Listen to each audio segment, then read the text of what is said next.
قرآن کریم جو ہے وہ تو فحش قسم کی باتوں کو پھیلانے سے بھی اس لیے روکتا ہے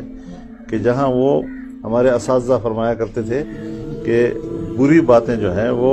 مذمت کے لہجے میں بھی مجلس میں مت بیان کرو کہ وہ اپنا اثرات چھوڑتے ہیں۔ تو اس حوالے سے میں ایک اور بات کہنا چاہتا ہوں،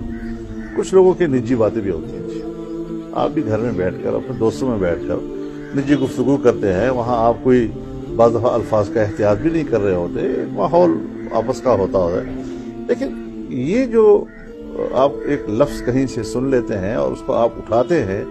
آپ اس کو کیوں نہیں اٹھاتے کہ چوری چھپے کیوں ریکارڈنگ کی جا رہی ہے؟ میں تو جو شخص مجھے گالی دیتا ہے اس کو اتنا مجرم نہیں کہتا جتنا کو دوسرا آدمی مجھے وہ گالی پہنچاتا ہے، جو آدمی مجھے گالی پہنچاتا ہے جیسے اس نے مجھے گالی دی۔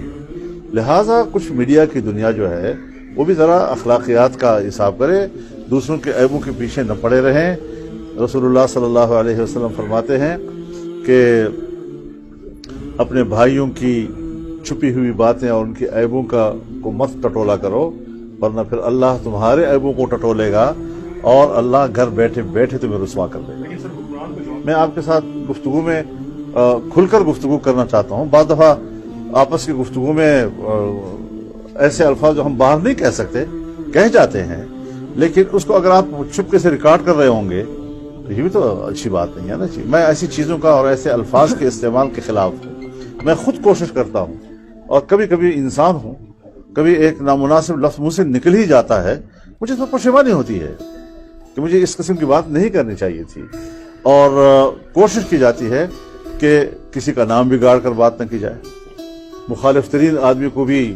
اگر صاحب اور محترم اور جناب کا لفظ نہ بھی کہیں تو نام تو پورا لیں، اس کا صحیح طریقے سے لیں۔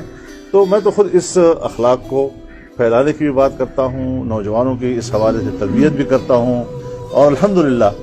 جس کو میں جو جمعیت علماء اسلام، اس کا نوجوان نسل ہمارے زیر اثر ہے، میرے خیال میں اسی قسم کی تربیت ہر سطح پر ان کی ہوتی رہتی ہے۔ بہت شکریہ، بہت شکریہ۔